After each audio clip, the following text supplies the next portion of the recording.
Fala, galera, estamos começando o nosso BrumaCast, o podcast oficial aqui de Brumadinho.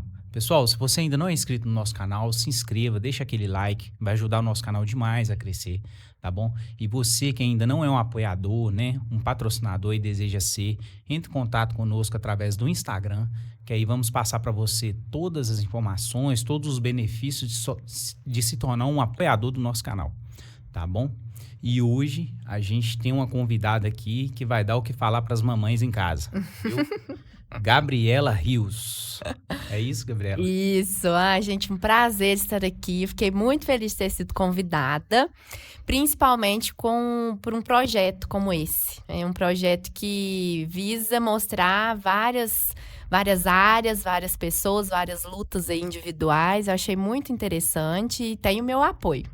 A gente fica muito feliz por isso. Na verdade, a gente que fica muito grato, né, por você ter separado esse tempinho para poder bater um papo com a gente aqui, né? E mostrar um pouco da sua história, seu lado profissional também, né? Que você é muito falada aí em Brumadinho na área de fonoaudiologia, né? Isso mesmo. Então, como começou, Gabriela? A minha história com a fono? Então, vamos lá. Gente, essa história eu até brinco que não era para eu ter escolhido a fonoaudiologia. Porque eu sabia que eu tinha uma tendência ali para ir para uma profissão que era lidar com pessoas, mas eu ainda tinha dificuldade de identificar qual profissão seria. E eu acho que isso todo mundo vivencia, né? Essa parte aí do ensino médio, escolher uma área que você, querendo ou não, vai ter que seguir para a vida toda. Isso é muito difícil. É muito difícil mesmo, né? Acho que no ensino médio a maior dificuldade é essa, né? Isso. Porque são muitas opções. Muitas opções. E às vezes você não sabe ainda o que realmente você tem vocação. Na verdade, vamos colocar uns 90%, né, das pessoas não sabem o que não tem sabe, não sabe. E aí a gente ainda tem que comparar a questão assim, colocar na balança o que vai ser benéfico financeiramente, o que eu realmente gosto, o que a minha família quer, o que o professor quer, né? Então eu acho que foi muito difícil identificar isso e eu não identifiquei no ensino médio, porque no ensino médio eu sou daqui de Brumadinho mesmo, então eu fiz o ensino médio aqui e durante o período ali de testes vocacionais que a escola possibilitava, eu percebi essa questão de lidar com pessoas e que isso me traria algum benefício, porque eu gostava muito. Mas chegou a surgir questão até de engenharia química, biologia, várias outras profissões. Nossa. Não tinha nada a ver com fonoaudiologia, até porque é uma área que era pouco falada. Hoje em dia cresceu muito, mas mesmo assim muita gente não sabe o que é. E a amplitude da fono, né? Então eu saí do ensino médio com a certeza de uma coisa apenas, que eu queria a UFMG. Então, eu fiquei 1 ano fazendo cursinho pré-vestibular, que eu não consegui passar de imediato, porque o Enem também, outra dificuldade, meu Deus, que O Enem, eu acho que é uma prova que, de forma geral, também não consegue, né, captar, assim, o que realmente aquela pessoa sabe, né? Porque já pega questões emocionais. Sim. Então, é uma parte muito difícil também, que a gente estava falando do ensino médio, eu acho que é uma parte bem difícil. E aí, depois desse período do cursinho, que eu consegui me identificar que eu queria a área da saúde. Na verdade, durante o cursinho. Durante o cursinho, eu identifiquei e comecei a reconhecer outras profissões da área da saúde. E gostei muito do que a fonoaudiologia possibilitava, que é essa parte de reabilitar. Não é só uma consulta ali, oi e tchau. Né? É um processo de reabilitação. E isso me encanta muito, porque lidar com pessoas, mas lidar com o processo de cada um também. E foi aí que a fono me escolheu. Porque eu falo que ela me escolheu porque eu realmente não tinha ela em mente. Passei na UFMG, graças a Deus. E aí consegui, durante esse percurso na UFMG, ter algumas práticas também de participar de políticas públicas lá da universidade, de projetos muito interessantes, principalmente voltado para o público infantil, que é o que eu atuo hoje. E assim que eu formei, eu vim para Brumadinho, porque Eu gosto de BH, mas Brumadinho tem meu coração.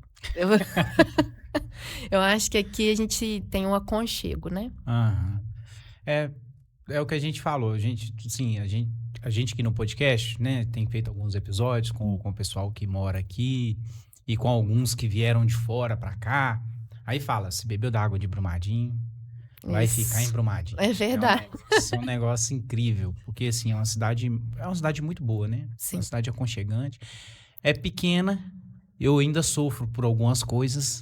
Nessa Sim, mudança. acesso, né? Algumas Isso. coisas. É. Mas é uma cidade muito boa, muito tranquila. Pra mim, assim, é muito, muito tranquilo comparado a onde que eu vivia, né? Não, com certeza. E a gente tem alguns riscos aí, né? Mas Mas isso aí é faz todo lugar. parte. Faz parte, não tem jeito não. E você falando aqui, você então hoje trabalha mais na área infantil. Isso. Acaba que o meu maior público é dessa parte de desenvolvimento infantil, de atrasos nesses marcos do desenvolvimento. Eu pego um público, na verdade, que vem ali da gestação, porque eu também trabalho com amamentação. Então, fonoaudióloga e consultora de amamentação. Então, eu ministro cursos de preparação para essa parte de amamentação. Então, o casal grávido geralmente me procura para fazer essa preparação no período gestacional. Então, desde o período gestacional, aí tem a consultoria também de amamentação no pós-parto, que tem uma demanda muito grande, né, das mulheres que têm dificuldade de amamentar. Isso é pouco falado, na verdade, em rede social, o pessoal coloca mais um lado romântico da maternidade. E isso a gente precisa enfatizar, né, que não é bem assim. E também realizo os testes neonatais da orelhinha, da linguinha. Então, tem um acompanhamento aí desse percurso, né? Após o nascimento. E esse acompanhamento, se a criança tem um atraso de fala, um atraso de linguagem, uma troca na fala, né? Falando errado. Todo esse caminho é o meu público aqui em Brumadinho hoje em dia. Existem alguns casos também de adultos com alteração de voz, que eu também atendo, mas eu tento filtrar muito, até mesmo para essa questão de manter o estudo em algumas áreas específicas. Porque a gente não consegue, né? Justamente porque a fono é muito ampla, a gente não consegue estudar tudo o tempo todo. Se especializar de verdade, né? Você ser uma referência também dentro dessa área, né? Exatamente. Isso é muito importante pro profissional, né? Isso cria uma credibilidade muito boa. E hoje em dia tudo tá mudando muito rápido, né? A gente tem que acompanhar, senão não tem jeito. É verdade, nosso Deus. E como que você lida? Você tem muitas crianças autistas que fazem o tratamento com você. Como é que é esse tratamento com eles? É muito assim, como é que eu posso dizer, numa ótica de bem minuciosa, ou não, você trata eles como trata qualquer outra criança? Existe alguma coisa especial em relação a isso? Entendi. Na verdade, tem essa busca já de crianças que já têm o diagnóstico, então chegam ao consultório para o processo de intervenção, de avaliação, intervenção. E tem as crianças, as famílias que estão nesse processo de entender o porquê daquele atraso no desenvolvimento.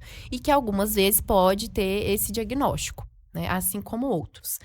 Dentro dos diagnósticos ou de alterações, o tratamento, a intervenção dentro da fono é baseada ali nas alterações dessa criança. Então, independente de um diagnóstico, eu vou lidar com as alterações, as habilidades alteradas. Então, eu vou tentar potencializar, para tentar uma evolução o mais rápido possível. E sempre, assim, buscando uma intervenção precoce. Porque antes, as famílias relatavam que chegavam ao consultório, independente do profissional, relatavam o atraso da criança e acabava que recebia a notícia assim, não, pode esperar mais, espera 2, 3 anos, não precisa falar agora não precisa andar agora não. E aí a família ia esperando e perdia esse tempo ali de intervenção precoce, que é onde a gente tem muitas conexões cerebrais que vão facilitar, né, potencializar a evolução. Então eu costumo falar dessa janela que muitos autores citam, que é uma janela de 2 a 5 anos de idade. Se a gente trabalha muito com essa criança, independente de diagnóstico, mas principalmente dentro de um diagnóstico, ela consegue ter um nível de aprendizado mais rápido, mais acelerado, sabe? Ela não vai deixar de ter o diagnóstico, mas talvez ela vai diminuir ali o nível de suporte, né, no dia a dia, vai ter mais funcionalidade ali nas atividades de vida diária. Então, o trabalho da fono, assim como outras profissões envolvidas aí, é muito voltado para as habilidades dessa criança. Por isso que é tão importante avaliar de forma minuciosa para entender o que está alterado e o que a gente precisa trabalhar em uma linha de prioridade. Mas, realmente, hoje em dia, eu tenho uma grande porcentagem de crianças com diagnóstico de autismo. E eu falo que eu abraço muito a causa. As mamães que estão aí, que vão ver, né? Sabem muito bem disso. Eu abraço muito a causa. Eu não sou mãe ainda, mas eu falo que eu sinto muito tudo assim que elas me passam, as experiências, as questões que elas passam em ambientes, por exemplo, de supermercado, muito julgamento. Então, eu abraço muito essa causa. E, gente, é fono aqui, então eu falo demais, socorro. Tá certo, que é pra falar mesmo. Bate-papo é esse mesmo. Até que só tá pedindo pra você dar uma baixadinha. Pode baixar ele um pouquinho. Tá. Isso. Tá bom? Pois é, Gabi. Então, assim, você acha que hoje em dia aumentou esse número, assim, de crianças com autismo, ou a coisa evoluiu tanto que está sendo possível diagnosticar mais crianças com isso? Sim, essa é uma pergunta muito frequente, né? E eu acho que é considerável a gente questionar isso. Por quê? Na verdade, eu acho que tá em estudo ainda, né? Essa questão de aumento ou não. Cada vez mais estudos envolvendo a causa do autismo para tentar identificar. Mas eu creio que seja muito pelo aumento do conhecimento sobre o transtorno. Porque isso facilitou muito o acesso. Hoje em dia, por exemplo, aqui em Brumadinho, a gente tem acesso para a possibilidade de diagnóstico pelo SUS, né? Também, não é só no particular. Era isso que eu ia te perguntar, assim. Isso. Hoje, o governo, né, o Estado, assim, dá um amparo para quem... Tem muitas leis, né? Não são todas as famílias que conseguem e também não é fácil conseguir. Muitas vezes as famílias precisam se esforçar muito, é um processo desgastante. Tem mais facilidade para o pessoal conhecer também, a população de forma geral, né? Esses projetos aí de conscientização sobre o autismo. Esse ano teve a caminhada, eu achei muito interessante, no mês de abril. Então, teve uma caminhada aí que muitas escolas participaram, eu achei muito legal. Mas essa questão da prevalência, ela aumentou, isso é fato. A gente tem uma base aí de uma pesquisa dos Estados Unidos, na verdade, porque é uma prevalência que eles vão pesquisando de ano em ano e teve um aumento significativo mesmo, sabe? No Brasil, a gente ainda tem uma escassez aí dessa parte de pesquisa científica tão aprofundada, muito pelos recursos, né? Infelizmente, mas teve esse aumento e eu creio que foi muito pela parte do conhecimento sobre os profissionais estão cada vez buscando mais. Isso é muito importante, né? Sim. Na verdade, vai se desenvolvendo, né, com novas tecnologias, como você falou, né? Então, vai proporcionando isso, descobrir anteriormente, né? Hoje em dia parece que até quando já é bebê, já consegue identificar. Eu mesmo levei meu filho no pediatra muito bom, Dr. Rodrigo. Sou suspeita pra falar, gente, Dr. Rodrigo. Pois é. E assim, ele já falou que algumas características, né, que a criança vai apresentando já consegue identificar essa questão do autismo e tudo. Sim. E ali eu acredito que é um alerta para os pais já começar realmente um tratamento, já pensar igual no fonoaudiólogo, pensar no tratamento, um pediatra, né, especialista bom, que lida com isso tranquilo, né? Exatamente. E eu acho assim, na verdade, antes também o pessoal camuflava muito essas alterações do desenvolvimento infantil. E aí colocavam em lugares e simplesmente deixava para lá, tinha um diagnóstico e não, essa criança não iria desenvolver. E hoje a gente mostra que não é porque o diagnóstico não é uma sentença, né? Ele é um norteador para a gente correr atrás ali de um processo de intervenção mais direcionado. Então, antes eles simplesmente não tinham possibilidades dessas intervenções que hoje a gente tem. Que cada vez também vai crescendo, e deixava a criança sem estímulos. E aí acontece que sem estímulo a gente também não tem avanços. É verdade. Essa aqui, eu tô entrando na pauta aqui, ela é até assim meio polêmica, né? Porque ela, ao mesmo tempo que eu acredito que ela possa ser benéfica, ela é maléfica também. O celular.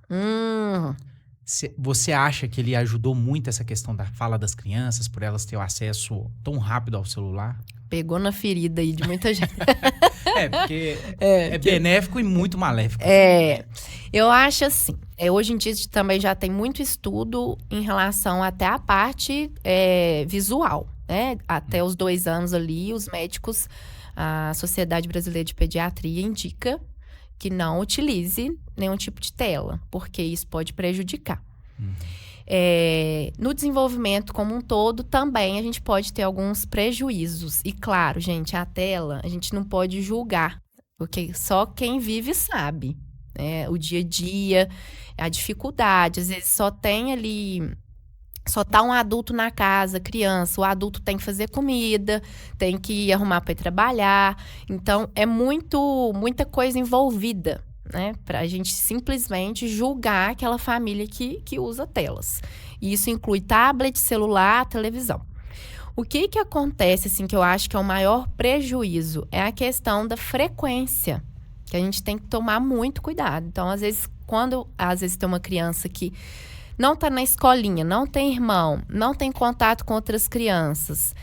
O tempo que ela tem de interação, que ela era para ter, ela fica na televisão, fica vendo joguinho no celular, ela não vai utilizar a fala como forma de comunicação. Então, ela vai ter um atraso de fala. Ela vai, se retrair. Sim, ela não vai ter oportunidades no dia, vivências para ela... adaptar, né, ao mundo real.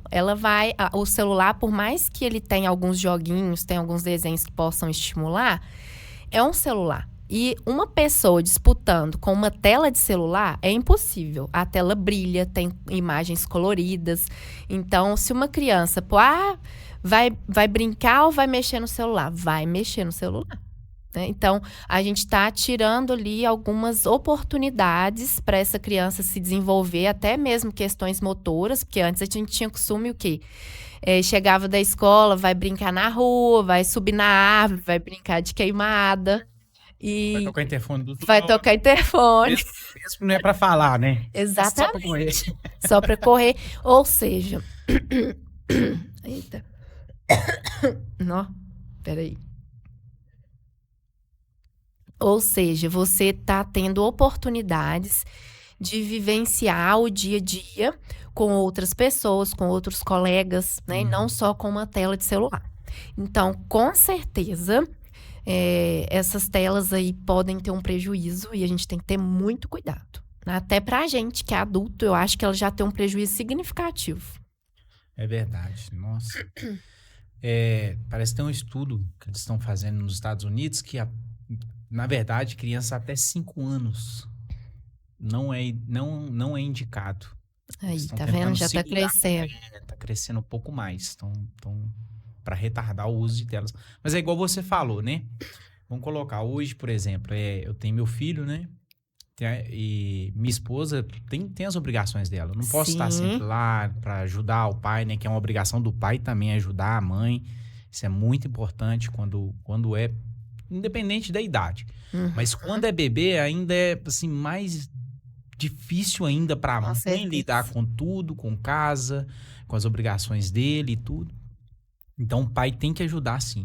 Eu sempre pensei dessa maneira.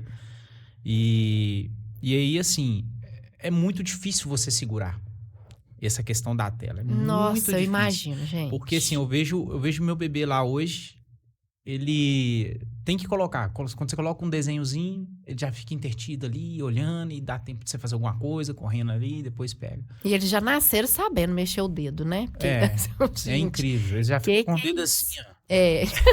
Antigamente os meninos nem abriam o olho, eles levavam acho que 15 demorar, dias. já estão bem espertinhos. Hoje em dia tá bem diferenciado, né? Bem diferente. Eu acho assim que é uma.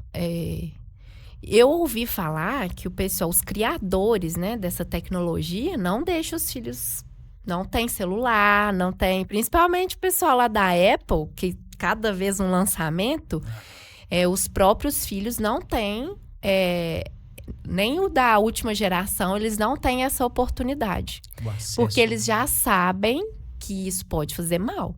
Né? Essa busca incansável aí, comprou um, já está lançando outro, nunca está suficiente. E isso não é só focado no bem material, isso passa para a nossa vida, né? É verdade. E criança está formando ali o cérebro de uma criança, a gente tem que tomar muito cuidado. Tudo que a gente aborda, atitudes que a gente tem perto de uma criança. É por isso que eu falo que é difícil criar filho hoje em dia. É muito difícil, né? Muito difícil. Mas tem vários benefícios também. É um amor incondicional, né? Com certeza. Nossa, não dá pra trocar aquele sorriso, não. Eu imagino. Você tá descabelado, você tá perdendo noite, tá daquele jeito, a mãe tá irritada, o pai já tá estressado também. Mas quando você chega no berço e dá aquele sorriso, não tem nada mais gratificante, não. É verdade. E você falando nessa questão aí da busca incessante pela conquista, né? Em si, que nunca tá suficiente. Recentemente eu vi um vídeo também de uma menina, pra mim ela era até nova, tipo, uns 15 anos, 16 anos. Eu pensei que teria essa idade, mas depois fiquei sabendo que era mais, acho que uns 20 anos. Brigando com a mãe na rodoviária e tal, fazendo aquele escândalo por causa da versão do telefone que ela tava. E tá desse jeito, né? Eu vi isso. O pessoal, isso viralizou, né? Viralizou. Eu não sei no final das contas o que sucedeu depois, mas eu acho que o pessoal questionou bem. E isso é uma pauta que faz a gente repensar muito. Até pra gente mesmo, igual eu tô falando, a gente julga muito essa parte da criança, de querer sempre o celular, né? De preferir o celular. A gente vê direto aí uma roda de conversa, todo mundo no celular, ao invés de sentar com os amigos. Aí posta no Instagram, ao invés de estar lá curtindo o momento, né? Sim. Tá numa viagem, prefere ficar no celular. Então, é aquilo de... Os pais precisam dar esse modelo para as crianças e isso tá cada vez mais difícil. Tá mais difícil, Tem que se conectar mais, né, com as crianças. Sim. Eu já vi também, assim, até crianças dentro da família mesmo, minha, assim, que aprendeu a falar outra língua pelo celular, você acredita? Assistindo vídeo. Em vez de aprender a falar o português, sim. Criança, tipo assim, uns 3 anos de idade. Em vez de falar bem o português... Aí tava falando tudo em inglês e português, um negócio muito... E eu já vi dessa mudança de sotaque também. Uma criança daqui e assistindo muitos vídeos do pessoal de São Paulo, alguns que falam, ao invés de falar porta, fala porta. E aí não tem essa referência em casa, não tem na escola, e do nada essa criança começou a falar com sotaque paulista. E aí a gente foi investigar, eram os vídeos. Eu não sei de quem era, mas quando eu fui ver o vídeo, a criança tava a cópia. Sério? E eles costumam até gravar essa parte do final assim, se você gostou do vídeo, se inscreve no canal. Eles falam isso também. Direto a gente pega criança e tentando gravar um vídeo, né? Tá fazendo alguma coisa e finge que tá gravando um vídeo. Então isso se tornou até uma brincadeira entre eles. Mas a gente tem que, assim, é um benefício, aprender inglês aí de uma forma mais fácil, com certeza. Mas o importante é aprender inglês de uma forma que seja funcional para essa criança também. Então, com um direcionamento, com uma referência, né? Com uma escola de inglês ou com uma pessoa de casa que tenha essa referência. E a gente entra até nessa pauta aí de que acontece muito, de Um casal que um é brasileiro e o outro é de outro país. E aí eles me questionam assim, Gabi, qual língua a gente vai ensinar para criança? E aí o que eu sempre digo sempre um tem que ser referência de uma língua. Vocês podem ensinar as duas línguas, não tem problema, que ótimo. Pode ensinar até uma terceira. Mas se a mãe decidir que a língua dela vai ser o português, ela tem que manter isso. Ela tem que conversar com a criança só em português. E o pai vai ser em inglês? Ok. Então, toda vez que a criança for conversar em inglês, vai ser o pai. E aí, tendo essa referência, a criança tem possibilidades de não ter essa confusão, né, entre as línguas e de ter um aprendizado muito significativo. Ah, que bacana, isso é muito bacana. É. Nunca vi nessa linha, assim, seguindo essa linha de raciocínio, né? Uhum. Do pai, da mãe, cada um falar uma língua. É muito interessante. E, Gabi, fala pra gente aqui, como é que é essa questão da amamentação, esse sofrimento? Porque, como você falou, que é coisa meio romantizada, né? Mas a gente que é pai, sabe? E eu até vou pegar uma frase que você falou que pai tem que ajudar sim, e existem várias formas do pai auxiliar, né? Porque muitas vezes o pai fala assim, ai, mas o que eu vou fazer? Não tem nada para fazer. Na verdade, eu acho que essa escolha, porque a gente também tem a questão de mãe solo, né? Que existem, então, a gente, de forma geral, o que a gente solicita? Se tem um parceiro ou parceira, tem várias formas de ajudar. Gente, eu com esse microfone. Tem problema. Tem várias formas de ajudar, com uma questão de organização da casa, da rotina, da alimentação, organizando ali a rotina das visitas, que isso aí eu creio que seja muito difícil também, ajudando a mãe em todo o processo ali do dia a dia, que seja entregando uma água para a mulher enquanto ela está amamentando, porque ela vai sentir muita sede e muitas vezes ela vai esquecer que ela tem que beber água. E a água ali é importantíssima para esse momento. Então, que seja o parceiro, parceira ou alguém da rede de apoio que seja escolhida para esse momento, tem várias formas de ajudar, né? E esse processo da amamentação, ele é bem maior do que a gente pensa. Ele envolve muitas características emocionais, que tem total relação com a produção de leite. Então, muitas vezes, essa mãe, a gente tem que ter um cuidado já na gestação, né? Esse curso preparatório, por exemplo, outros cursos que vão auxiliar essa mãe no período pós-parto, vão contribuir para essa mãe ter mais conhecimento, mais segurança, e isso vai ajudar no emocional.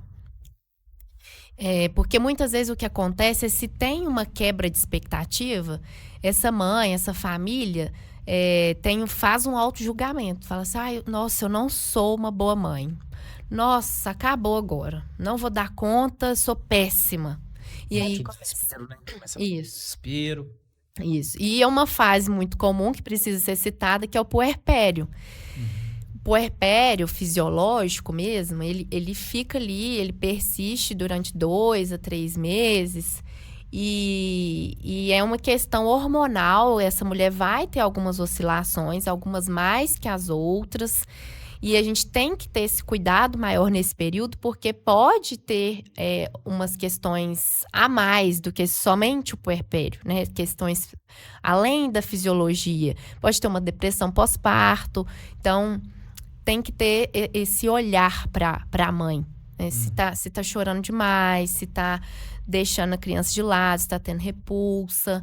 Tem muitos sinais que um psicólogo vai abordar melhor, que podem ditar aí uma depressão pós-parto, por exemplo, né? E o puerpério é uma fase delicada para a mãe e ainda tem que lidar com as dificuldades de amamentação, que é tão romantizada. Eu vejo até uma... Aí o pessoal vai me matar aqui, não? Mas eu vejo muita postagem assim... Amar, e aí põe o amamentar, né? Que é tipo assim, que eu tô amando mais amamentando. E aí isso faz eu já vi algumas mães tendo gatilhos por causa disso, falando assim, então quer dizer que eu não amo meu filho, eu não tô conseguindo amamentar, mas então eu não sou mãe. Isso, olha como que é muito maior do que a gente pensa. É muito forte, né? Não quer dizer que para quem deu certo, não tem que deixar de falar sobre ou deixar de romantizar, né? Mas não direcionar isso de uma forma assim, que é o que eu vejo muito. Eu consegui amamentar, por que você não conseguiu? Você não tinha leite? E aí a mulher se quebra toda por dentro, né, com isso. E na minha visão, assim, experiência, né? Pra mim, a mulher, quando ela amamenta, lógico, o leite faz toda a diferença e tal, né? Segundo falam. Mas é muito mais difícil lidar quando a mulher amamenta do que quando o bebê é só fórmula e tal. Sim. A criança, ela dorme melhor quando é com fórmula, então a amamentação, ela acorda muito mais vezes à noite. Isso é toda mulher, toda criança é assim ou não? Isso vai variar? É porque o recém-nascido, na verdade, é difícil ele ter uma rotina, né? Igual a gente tem, porque ele tá entrando naquela fase agora, saiu do útero. Eu brinco que é como jogar uma criança numa floresta mesmo. Tava ali aconchegada no útero, né? E aí, a criança passa por um processo que chama esterogestação, que é como se fosse uma gestação fora do útero. Ela busca o útero por vários momentos naqueles primeiros meses. Então, a gestação ela não dura ali só 9 meses, né? Entre aspas. Ela dura mais pro bebê. Ele queria estar mais ali. E aí, ele chora, muitas vezes, não é só pelo alimento. Às vezes, ele chora porque tá com cólica, chora porque a roupa tá desconfortável, porque tá com calor ou com frio. Ele pode chorar por N motivos. E às vezes a gente foca muito nessa parte de alimentação. O bebê tá com fome. Às vezes é só uma fralda. É o que minha esposa fala, sabe o que é? Às vezes só quer coçar as costas dele. Aí você... Conchego. Só que ele não sabe falar. Isso mesmo. O choro é uma forma de comunicar, né? Não tem a fala. E aí, claro que a amamentação é mais difícil, mas ela tem N benefícios. E assim... A fórmula, por que a criança dorme mais? É igual uma feijoada para essa criança. O estômagozinho do bebê não está preparado, a gente não pode julgar, né? A gente sempre tem que priorizar essa indicação do leite materno, mesmo que seja ofertado pela mamadeira, copinho, colher dosadora, relactação. A gente sempre tenta priorizar o leite materno porque o bebê está preparado para recebê-lo. O estômagozinho dele foi, né, aquela capacidade, tudo, os nutrientes. E o que eu costumo falar é que eu sou consultora de amamentação, mas eu priorizo a saúde do bebê e da mãe. Então, não é a amamentação a todo custo, né? É o bebê alimentado, ganhando peso, bem de saúde, a mãe também. Então, essa fórmula, na verdade, ela vai capotar o bebê. Vai dar, né, igual uma feijoada. A gente come, depois a gente já dá aquela lombeira. Porque o processo de digestão ele é mais lento, é mais difícil do que o do leite materno. Então, por isso que a criança acaba dormindo um pouco mais. Mas é muito comum, todas as crianças, por essa falta de rotina, essa adaptação ao mundo externo, ter uma dificuldade de regular, né? E também porque a capacidade do estômago do bebê é bem pequenininho. Então, ele vai sentir a necessidade de mamar mais vezes. Então, tem essa privação do sono aí dos pais. Tá. E você indica o casal fazer a rotina do sono com o bebê? O que você acha sobre isso? Eu acho interessante. Tem até essa parte de consultoria do sono, né? A gente conhece a Bruna aí que trabalha com isso. Mas eu acho que tem a idade certa ali, o tempo certo para fazer uma rotina. Porque, na verdade, o que a gente espera no início é a amamentação em livre demanda. A gente depende muito dessas reações do bebê. Então, a gente estabelecer uma rotina nem sempre vai dar certo. Então, eu acho que nem é bom criar uma expectativa em relação a isso. Mas, claro, a gente pode dar algumas possibilidades para esse bebê, para esse aconchego. No momento ali que a gente sabe que ele vai ter uma sonequinha, né? Diminuir um pouquinho a luz, o ruído branco, que é o chiado, né? Shhh. E eu não sei se você sabe o porquê do ruído branco. Você já ouviu falar? Não. Por causa dessa teoria aí da esterogestação, né? Do bebê procurar ficar dentro do útero, Dentro do útero, já teve estudo aí sobre o som, o ruído que faz para o bebê, e é um chiado constante. E aí, por isso que ele se acalma com o ruído branco, porque ele lembra quando ele estava no útero. Então, é por isso que surgiu. Assim como a posição fetal, né? O bebê bem pertinho do peito, o charutinho, né? De enrolar o bebê, o banho de ofurô. Tem várias outras possibilidades. O sling, tudo isso vai lembrar o bebê no momento que ele estava no útero. Nossa, que interessante. Muito legal, né? Muito legal. Agora eu ouvi um boato aí, não sei se é verdade, se você ouviu alguma coisa similar a respeito disso. Mas que nas fórmulas estavam vindo hormônio. Estão vindo hormônio. Você escutou alguma coisa sobre escutei, isso? eu só não parei para pesquisar sobre, porque hoje em dia, né, a gente não sabe o que é fake Eu news. só não lembro se é hormônio masculino ou feminino, mas eu acho que era feminino. Era um negócio assim. Não me atentei assim aos detalhes. Depois vou até Mas olhar você isso. escutou Eu vi sobre isso aí, né? também escutei isso. Pois é. Complicado, né? Nossa, Deus. A gente, tudo que é industrializado, né, acaba que a gente fica com o pé atrás. Na verdade, isso está em tudo, porque esses dias passou uma matéria, fugindo um pouco do assunto, mas assim, passou uma matéria no Fantástico sobre whey, o pessoal também colocando alguns materiais só para encher mais e vendendo a preço absurdo. Então, assim, muitas vezes a gente nem sabe o que está consumindo. Isso é um risco muito grande. Nossa, é verdade. E na pauta aqui de criança, como que lida com as crianças com TDAH? Não. Elas têm mais facilidade ou tem... Como é que é isso?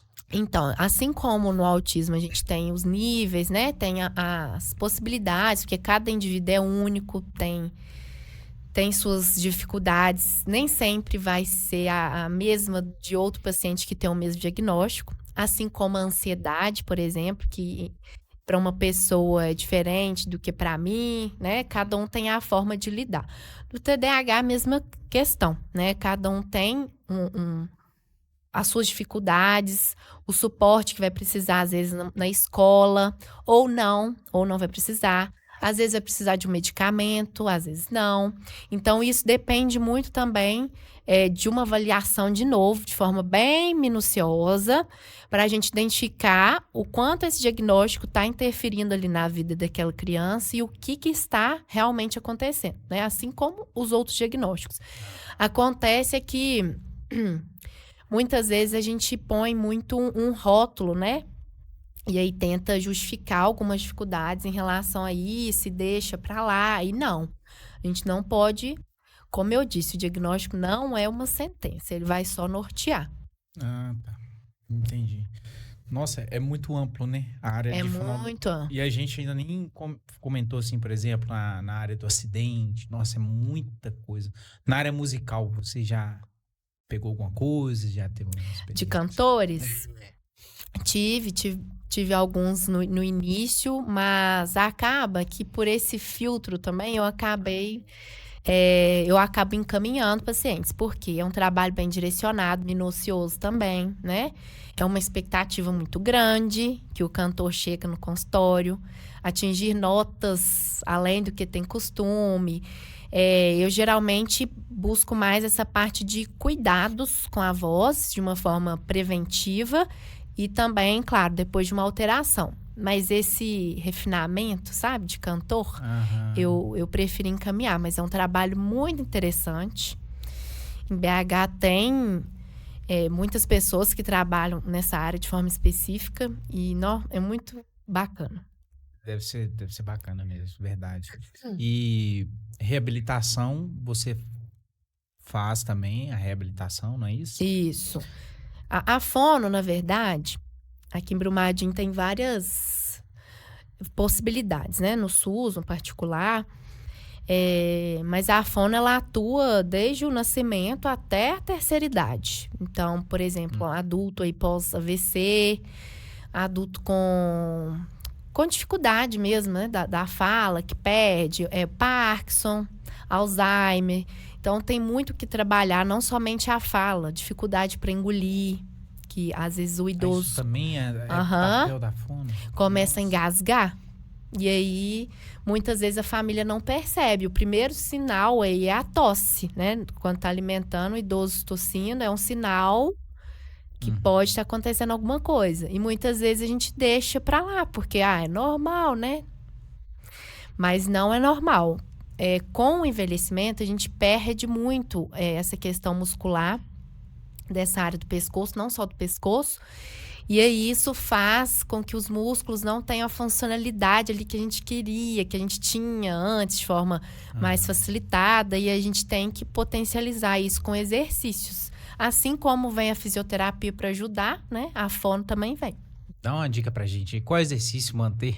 Nossa, isso aí. Eu acho, ó, de maneira geral, como um todo, né, do envelhecimento.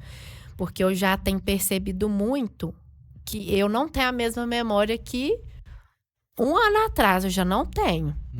E aí a gente tem que buscar, o primeiro passo é continuar trabalhando essas habilidades cognitivas, né? Essas habilidades cerebrais, de atenção, memória, palavras cruzadas, gente. Eu não vejo ninguém fazendo isso mais, isso é super importante. Eu já tive paciente que, já teve até estudo comparativo de paciente que tinha o hábito de realizar palavras cruzadas, aquilo de revistinha mesmo, não só palavras cruzadas.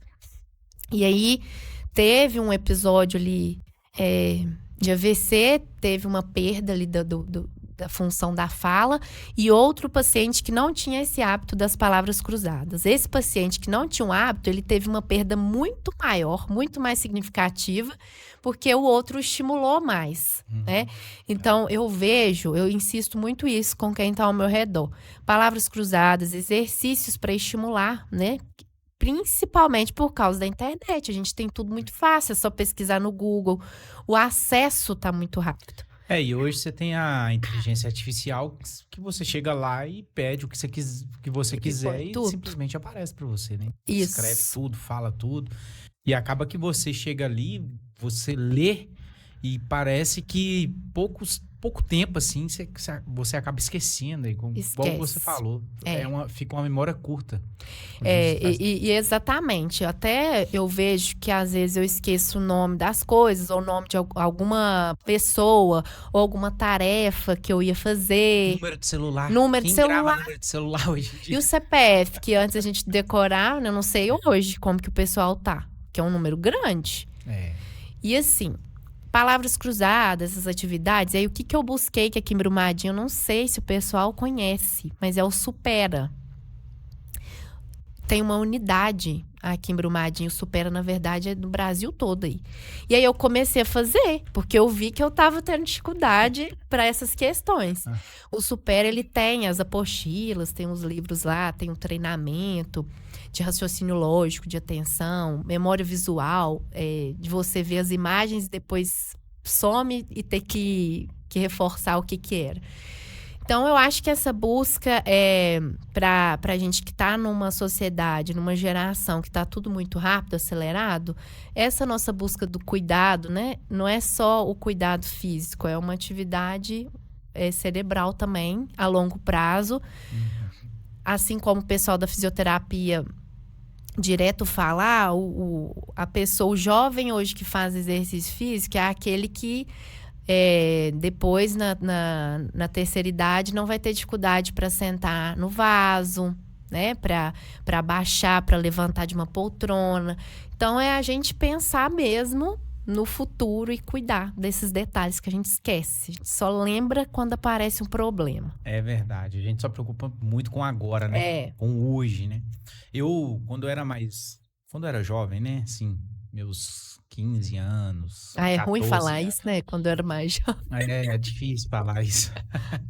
Passa o tempo, passa muito rápido. Você olha pra trás e fala, porra, olha. Ai, que isso, né? Sabe o que eu fazia? Eu lia muito. Eu lia bastante. Eu até quebrei um recorde na escola de leitura e tudo, sabe? E aí, eu colocava um fone de ouvido com heavy metal, que eu sempre gostei de rock and roll, música pesada, e lia. E depois eu fazia um resumo do livro, na mão. Olha, tá pra ter consciência. Na mão, tá vendo? Na mão. Pra ter consciência que eu realmente conseguir entender o livro. E quando eu parava ali que eu não conseguia, eu via que eu não tinha entendido, na verdade eu voltava no livro de novo. Mas escutando um heavy Exatamente. metal ainda. Tá O vendo heavy metal outras tinha funções ao isso mesmo ao tempo. mesmo tempo. É. Eu fazia isso, era comum eu fazer isso. Hoje em dia, Não nem um tem livro como. aparece. E até para ler um livro hoje, a nossa atenção diminuiu justamente por ter outros estímulos muito mais fáceis e mais interessantes. Verdade. Que eu falo que às vezes a gente fala assim, eu vou dar uma olhada no Instagram 5 minutinhos. Quando pensa, já tá meia hora, 1 hora, e já era para ter lido um pouquinho do livro, ó. E estimulado o cérebro, O né? cérebro, é verdade. E hoje em dia com celular também, né? Você vai lá e O quer pessoal quer ler mais no no digital. celular também. Vai pro digital, né? É. E dá uma diferença enorme, né? Você pegar o livro Dá. fisicamente na mão e você... Não sei se você estuda ou estudou dessa forma, né? Sim, eu prefiro. Eu sou muito conectado com papel ainda. Eu faço essa mudança aí para tecnologia, mas eu gosto do papel. E é justamente aquilo que você ainda tem... É outra função também que você faz, que é o tato, né? Sim, com certeza. A pinça, os meninos hoje têm essa dificuldade, aí tem que ir para avaliação de terapia ocupacional, outra área, Pra você. porque não tem essas habilidades manuais de pinça fina, né? E depois para pegar o lápis, não consegue. Eles vão com o dedinho lá, ó. E aí depois, até mesmo para as famílias que estão aí, essa parte de brincadeiras, brinquedos de encaixe para trabalhar o manual, super importante para depois para escrita. Muito importante. E a partir de quê? 1 ano, né? Mais ou menos, que a criança Até começa... antes a criança já consegue ter esse manuseio. Eu falo porque às vezes os pais deixam pra lá, acham que é depois, e aí eu pego às vezes uma criança de 4 anos que não tá conseguindo encaixar, sabe? Esses brinquedos de encaixe, geralmente tem um quadrinho assim, tem os bichinhos ou frutinhas, o formato certinho, e aí você tira a pecinha e depois põe de novo o formato dele. Então isso ajuda, né? Tanto para essa questão da criança identificar igual para igual, de colocar no lugar certo, e também essas questões motoras. Eu acho ali... Criança, na verdade, gente, tá surpreendendo muito. Até mesmo, a gente fica atento nos marcos do desenvolvimento, mas às vezes a gente espera uma coisa para uma criança de 6 meses, ela já tá fazendo uma coisa que uma de 8 meses está fazendo. Então, é muito assim, ter esse olhar para sua criança, ofertar o brinquedo, ensinar. Não deu naquele dia, outro dia tenta mais um pouquinho, né? E o que eu indico, assim... muito é ter o tempo de chão com a criança, pelo menos 30 minutinhos no dia, independente da idade. O que é esse tempo de chão? Desligar a televisão, colocar no tapete ou no chão mesmo e brincar com a criança. O adulto deixar o celular do lado e ter uma brincadeira de qualidade, que isso vai trazer muitos benefícios. Deixar pegar, né? Vários, igual você falou, né? Brinquedos. Em casa, coloca... Tipo, o arroz na vasilhinha para poder colocar o pé, a mão. Isso, para ter esse contato, né? E o muito importante também é que a gente precisa ter esse cuidado com a quantidade ofertada de uma forma simultânea. Tem que selecionar. O adulto tem que direcionar. Então, muitas vezes, as caixinhas organizadoras são importantes para você esconder uma quantidade de brinquedos. E quando for ter esse tempo de chão, ou quando a criança for solicitar, pega, direciona, brinca com o brinquedo um tempo, depois passa para outro, porque senão a criança vai querer trocar de 5 em 5 minutos. E ela não vai ter um aprendizado ali com aquela brincadeira. E muitas vezes a gente nem precisa de brinquedo, a gente utiliza o próprio corpo para uma brincadeira que vai trazer muito benefício de imitação dessa criança, né? De cantar música, de tirar o sorriso dessa criança, né? Pra ela gostar de interagir. Isso é mais benéfico do que a gente pensa. Nossa, que bacana, né? É desenvolvimento, né? Sim. E assim, eu vejo que hoje em dia, igual a gente falou anteriormente, né? Tá muito mais acessível, né? Essa questão igual tem pelo SUS, né? O acesso à fonoaudiologia e tudo. Na verdade, a fono tá em áreas aí, por exemplo, no jornalismo, tem fono nessas emissoras, né? Para ter esse olhar não só com a voz, mas para oratória, que isso é muito difícil e hoje em dia está sendo muito buscado por causa justamente das redes sociais, porque hoje em dia, gente, a minha voz tá É falhando. o ar, né? Não, o ar tá muito frio. Eu tô finalzinho de sinusite, aí tá assim.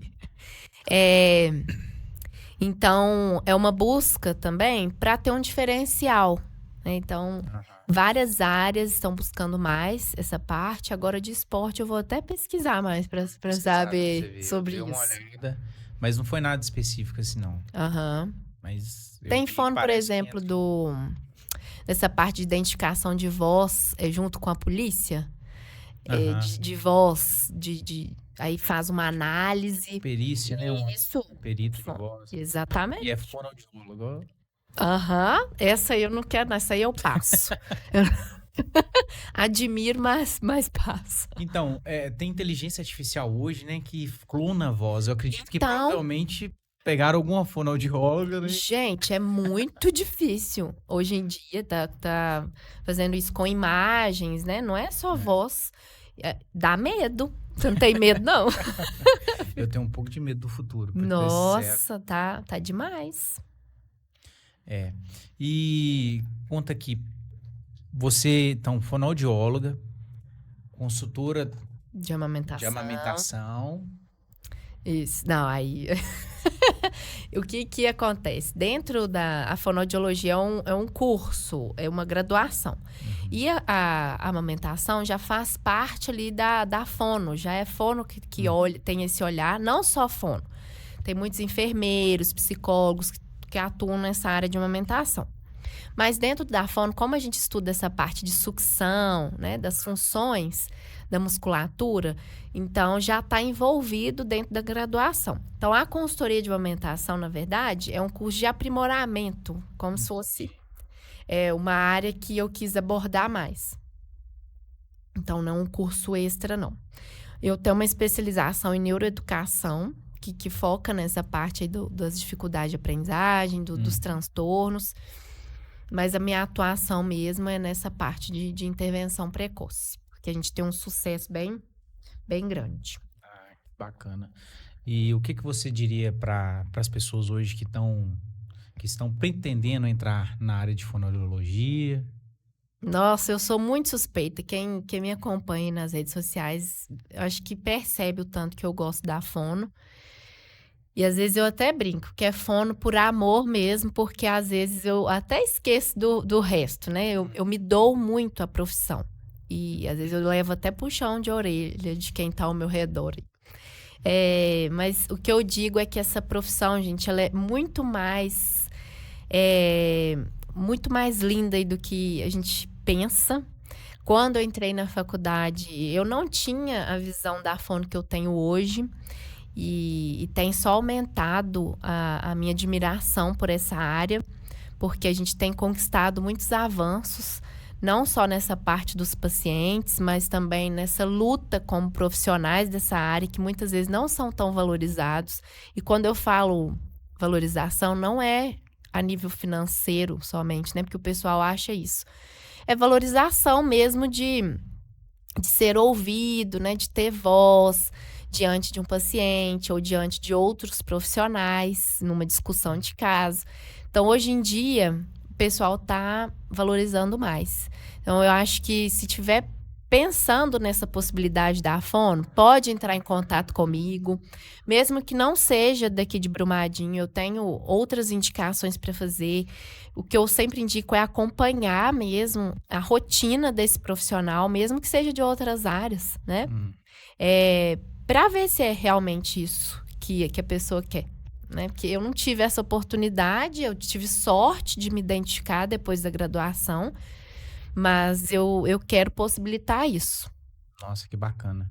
Então, aí, ó, você que se interessa ou ainda está em dúvida de qual curso, né, fazer na área da saúde, e fonoaudiologia está na pauta, ou não estava e agora pode estar, entre em contato com a Gabi. Ô, Gabi, e qual que é o seu Instagram? Meu Instagram tá como @GabrielaRiosFono. Atualmente eu tento colocar bem ali o dia a dia, coloco alguns vídeos de humor voltado para a fono também, porque tem que ter, né, Johnny? E como é que é isso, essa vida meio que... O que eu fiz? A decisão, na verdade. O pessoal sempre falava assim, Gabi, cria um perfil profissional e outro deixa o seu pessoal. E eu fiquei nesse impasse, por muito tempo. Certo. Mas eu vi que hoje em dia o diferencial é você mostrar o que está por trás também daquele profissional. Porque a gente não é um robô, né? Sim. E eu acho que as pessoas cada vez mais estão buscando isso também. Então eu quis deixar mesclado. Eu mostro meu dia a dia na profissão, na vida pessoal. Às vezes eu canso um pouquinho e deixo pra lá um pouquinho o Instagram, que eu preciso de uns dias off, acho que todo mundo precisa. Mas eu tento mesclar isso, abordar vários temas, sempre voltados ali pro que eu tô realizando. Então, às vezes eu tô fazendo uma viagem, mas eu não deixo de pensar no meu público. Aham. Então, eu fui para uma pousada esses dias e postei, olha, famílias, quem me acompanha. Isso aqui é interessante por causa disso, disso, disso. Quem quiser. E aí, eu sempre tento focar nessa mistura. Nossa, muito bacana, né? Trabalho muito, muito bacana mesmo. E é isso, igual você falou. Acredito que o marketing em si também, ele mudou, né? Vem mudando. As pessoas têm tido mais interesse. Pô, tá, eu vou contratar essa profissional de determinada área, né? Mas e a vida dela? Sim. Condiz, tem uma conduta boa de vida, não tem? Então, acho que as pessoas estão um pouco preocupadas com isso hoje. Então, acredito que ter o perfil separado, né, profissional com o perfil profissional. Também é legal, né? Quando a pessoa divide, porque aí tem uma busca mais direcionada. Eu acho bem interessante também. Mas no momento que eu tava lá, eu acabei optando por esse. Eu tive muito, assim, o retorno de pessoas conversando, é muito legal. Que mesmo eu tenho um público maior ali de mulheres. Então, mesmo quando eu posto algo pessoal, essas mães comentam, falam, ai, Gabi, faz isso, posta isso da próxima vez. Então, eu acho muito legal esse contato que a internet também proporciona. E também fica um pouco mais tranquilo, né? Porque se Mais lidar leve. com dois perfis também, Nossa, cuidar já... de dois, um já toma um tempo. É. E, Gabi, pra agendar uma consulta com você, onde que você atende? Sim. Atualmente eu atendo no Espaço Cuidar, da Sara Ozanam, do Dr. Rodrigo, pediatra. A Sara é dentista, o Rodrigo, né, pediatra aí há um tempo. Eu atuo nessa clínica, o agendamento pode ser por lá também. Eu só não sei o telefone de cor, mas o meu passa por aqui também. Isso a gente também coloca lá no rodapé. Ótimo. A gente pega esse número. Então, eu atendo no Espaço Cuidar, que é aqui em Brumadinho mesmo, o agendamento é por lá. E independente da área, o importante é sempre quando for procurar esse agendamento, direcionar um pouquinho assim sobre do que se trata, né? Porque muitas vezes para esse atendimento que é semanal, que eu faço um acompanhamento daquela criança, eu tenho uma dificuldade maior de conseguir uma disponibilidade mais rápida para essa família. Mas os outros atendimentos, como são mais esporádicos, que não precisam de um acompanhamento, eu consigo de imediato. Então, sempre que procurar, tentar direcionar essa queixa, esse encaminhamento. E hoje você faz atendimento virtual? Também realizo, mas eu tento, quando é virtual, eu tento fazer esse curso preparatório de amamentação. Eu também esqueci de falar que eu atuo na parte de desmame, do desmame gradual, gentil, porque às vezes a família também tem essa dificuldade, né? Para não ser abrupto, né? Isso. Colocar pimenta, café, aí a gente passa um protocolo mais gentil aí, emocionalmente falando. Então, esses cursos eu consigo fazer de forma online, uma consulta inicial eu consigo fazer de forma online, mas o atendimento da criança, esse acompanhamento, é mais difícil. Então, eu prefiro o presencial. Então, a família, às vezes, que me procura que não é daqui, geralmente eu indico, faço um acolhimento, mas geralmente eu indico para outro profissional. Não, beleza. E deixa uma frase pra gente, deixa um pensamento, porque esse vídeo vai ficar na internet aí, né? Vai perpetuar. Até que a gente parta desse planeta aí. Nossa, Então, que responsabilidade, hein? Ai, gente, o que eu penso é que esse processo aí que a gente falou muito hoje sobre a geração atual, né? Sobre a sociedade. Pra gente tá em alta, não tem nada a ver com a fono em si, mas eu acho que é muito mais amplo, porque eu vivencio isso como pessoa. Então, eu acho que é o autocuidado.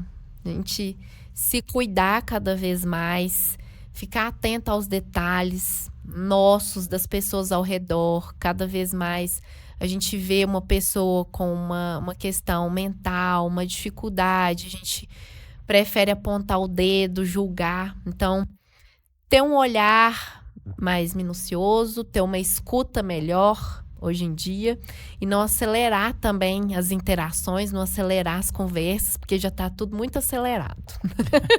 verdade. Gabi, a gente agradece demais a sua vinda até aqui. Eu que agradeço. Foi muito bacana. Foi uma experiência assim, né? Espero que eu possa Repassadas. contribuir um pouquinho. Não, com certeza contribuiu muito aí. As mamães de plantão aí, quem tem muita dúvida, né? Vai entrar em Sim. contato com você pelo Instagram lá, né? E com certeza vai vir aqui outras vezes, né? Pra gente trazer alguma pauta, Sim. alguma questão aí. Com certeza, só chamar que eu venho. Pode deixar. Então, muito obrigado desde já, viu? Eu que agradeço, gente. Prazer foi enorme aqui. Pessoal, então é isso aqui. Você se inscreve no nosso canal, deixa o like no vídeo. Você viu aqui a história da Gabriela Rios, né? Experiências assim, né? De uma profissional super qualificada aqui na cidade e já tá na rede, na internet aí. Então, você que precisar de um atendimento dela, entre em contato com ela pelo direct do Instagram, tá bom? A gente vai deixar os números dela aí de contato também, direto, de WhatsApp e da clínica de atendimento que ela atende, na descrição desse vídeo. E não deixa de se inscrever no nosso canal, tá bom? Só passando para lembrar de novo. E desde já, muito obrigado por você ter nos acompanhado até aqui. E vamos para frente.